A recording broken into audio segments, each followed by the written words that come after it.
The pursuit of truth is so important. And yet today, when there's so many versions of the truth, how can we keep the spirit of unity amidst this confusion? Can we pursue both truth and love at the same time? The word tells us yes. Okay, I'm not here to be right. I'm here to get it right with you. And getting it right means I want to get the relationship right. I want to get my perspective of you correct. Right. And I want to get the right result. Wow. Yeah, because the right result, let's say the right result is I want to feel assured that you're going to be healthy and that you're going to live on, Right. and you're not going to fall sick or pass away because of a questionable choice. Then that needs to be put on the table. Okay. But often we don't lead with the real intent. Yeah, it's weird, right? Like, it's so difficult to tell someone that I love you, and I'm very scared that, let's say, I'm very scared that you are not going for the vaccination. I don't want to see you pass on in a hospital. That's what I'm scared of.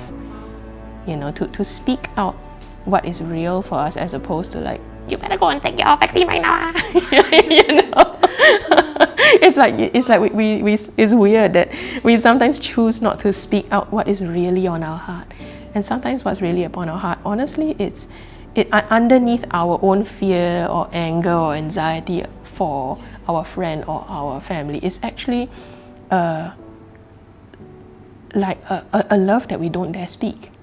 My reluctance of getting the vaccine is because of my history of allergy.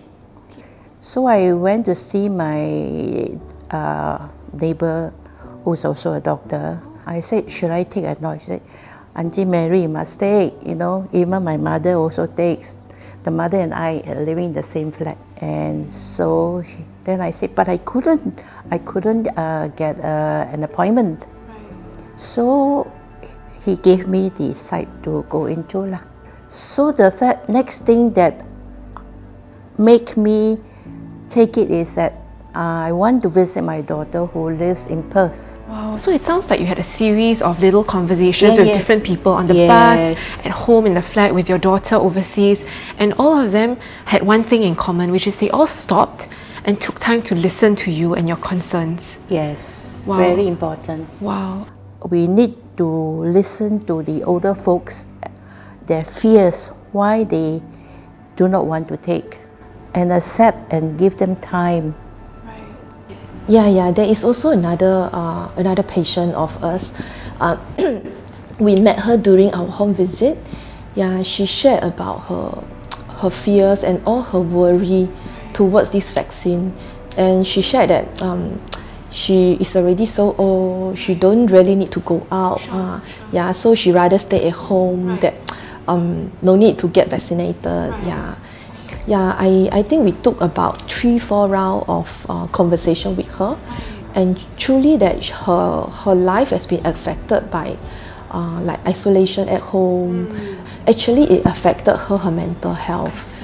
I see.